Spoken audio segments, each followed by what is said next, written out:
pingsan, dia pitam. Banyak kali berlaku dia pitam dalam majlis.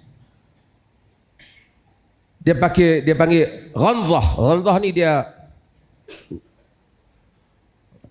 ataupun maksiyah. Dia pitam. Saya tak mau cerita yang dia jawab yang 3. Saya nak cerita yang dia jawab yang keempat. Saya nak Umar tanya pasal apa? Ajib ya Sa'id. Umar kata, jawab wahai Sa'id. Umar khalifah, dia tegas dengan gubernur dia. Sa'id kata, benda ni pun aku tak mau cerita tapi dah tanya. Dia kata, aku dahulu semasa belum masuk Islam, aku telah menyaksikan pembunuhan Khubayb Al-Ansari. Khubayb Al-Ansari ialah sahabat Nabi yang terlibat dalam satu operasi. Saya tak mau panjang cerita ni. Dia telah ditangkap oleh Quraisy dan dia telah dibunuh secara zalim. Quraisy bila nak bunuh Khubayb, dia tak akan bunuh di tanah haram. Dia buat keluar Khubayb di luar tanah haram.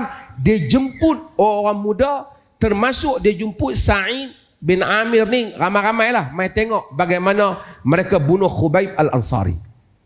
Khubayb itu dibunuh dengan cara dipotong sikit-sikit.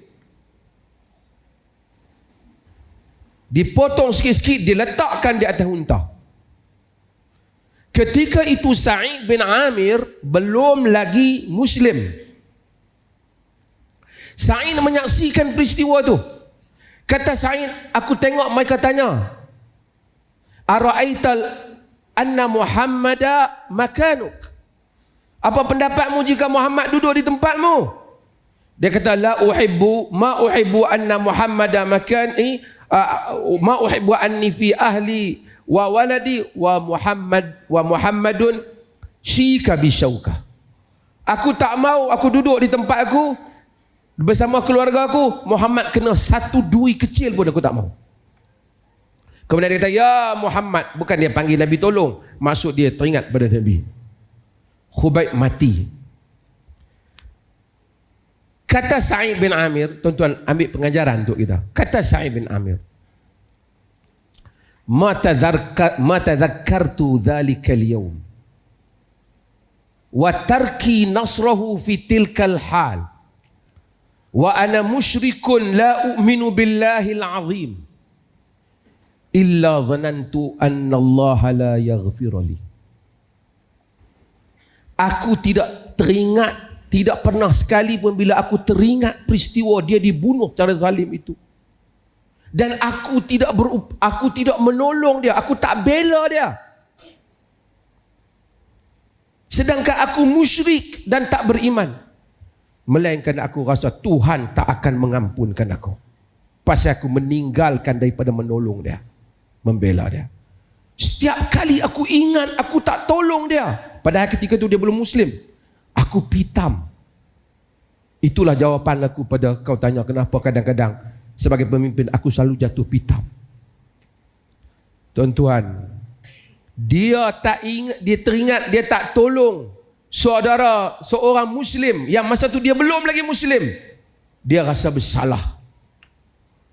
Macam mana kita yang tak menolong saudara Muslim kita yang dibunuh berita tiap-tiap hari. Saya pergi Kuala Lumpur baru ni, ada orang mai jumpa, saya tanya satu soalan yang bagi saya sangat mendukacitakan. Dia tanya apa hukum Datuk Mufti? Depa pergi serang orang Yahudi masa depa duk beraya.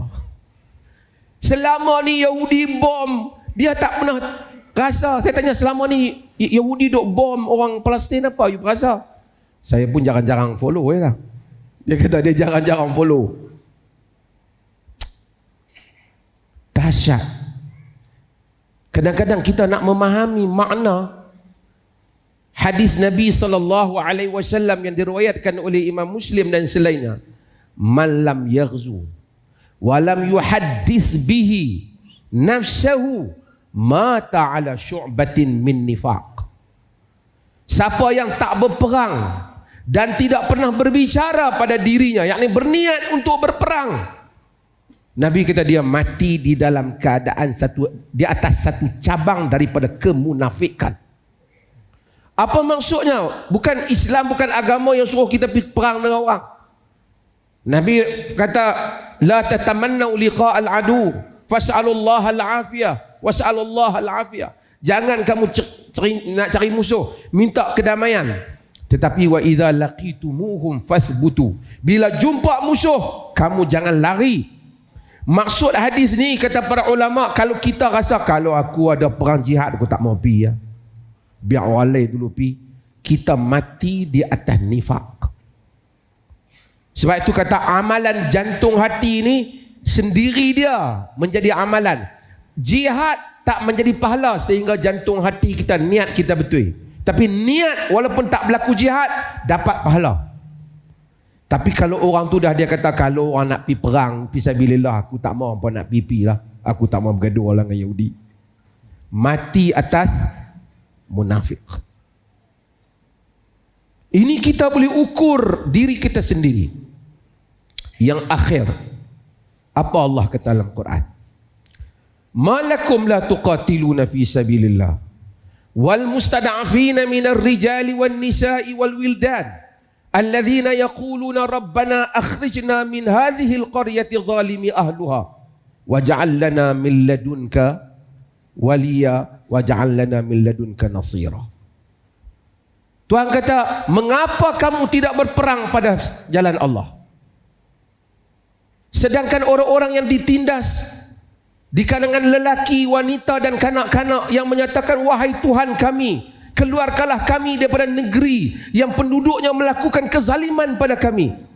Waj'al lana min ladunka waliya. Assign for us from yourself a protector. Lantik, bagi untuk kami orang yang menolong, melindungi kami, dan jadikan untuk kami orang yang menolong kami. Al-Jassas dalam tafsir dia kata telah sepakat semua ulama, jika ada mana-mana kaum muslimin yang ditindas, dibunuh, ditakutkan, diserang, wajib orang Islam lain menolong, menyelamatkan mereka. Bila kita tidak tolong, kita tidak ada semangat persaudaraan Islam pada mereka, kita tak simpati dengan mereka, bahkan sebahagian lebih susah hati pasukan bola sepak dia hilang ataupun kalah daripada umat Islam yang dibunuh di bumi-bumi yang dibunuh oleh kaum kufar.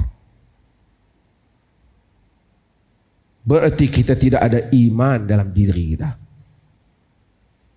Kata Al-Jassas, sepakat ulama dalam hal ni wajib menolong. Apa yang orang tu mampu untuk menolongnya? Palestin dan selain daripada Palestin adalah umat Islam, umat kita, saudara Muslim kita. Kalau kita tak berduka cita, macam mana tuan-tuan tidur malam-malam sekarang? Kita sentiasa fikir apa orang Palestin jadi. Kita buka pagi-pagi buka mata sebelum kita nak solat tahajud ke subuh, kita mesti akan fikir mereka kena bom lagi ke apa.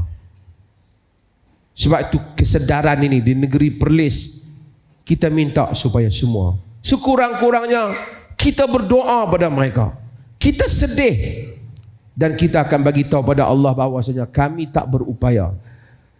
Salahuddin Al-Ayyubi ketika dia menjadi pemimpin, sebelum dia dapat membebaskan Al-Aqsa, seperti mana yang disebut oleh Uzamah bin Munqidh, mazajna dima'ana bidumu'i sawajimi, bahawasanya bagaimana telah kita baluti darah-darah kita dengan air mata disebabkan Al-Aqsa. Setiap kali dia mendengar orang Islam dibunuh, dia pemimpin Salahuddin, dia kata, ya Allah, ampunkanlah aku kerana aku belum sampai masa, belum berupaya untuk menyelamatkan umat kaum muslimin yang lain.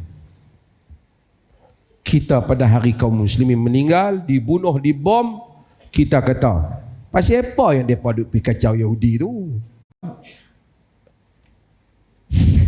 Perdana Menteri UK yang bukan orang putih tu, saya lagi sebut perkauman lah, dengan bluffing, memperbodohkan orang, kata, oh, dia kata nampak Hamas yang kejam, mereka ni Yahudi sentiasa menjadi mangsa. Padahal setiap Saban minggu kita dengar masjid ditembak, kanak-kanak dibom, mereka tak pernah timbul. Tadi sebut Imarat, UAE, telefon kepada menteri Palestin, untuk menteri Israel untuk mengucapkan takziah dan simpati kepada rakyat Yahudi ataupun rakyat Israel yang mati. Dan orang tanya wakil dia di Pertubuhan Mazhab Bersatu, bagaimana dengan Palestin? Dia kata setakat ini kita hanya bincangkan tentang keselamatan Israel, kita belum bincang tentang Palestin. Padahal dia Arab. Benar Quran kata, al-a'rabu asyaddu kufran wa nifaqa wa ajdaru alla ya'lamu hududa ma anzalallahu ala rasul. Orang Arab itu lebih dahsyat kufur dan nifaknya. Arab ni maksudnya Bedouin. Bukan semua Quran kecam Bedouin ni. Tapi Quran al-Arabu asyaddu kufran wa nifaqa. Lagi marah depa kan.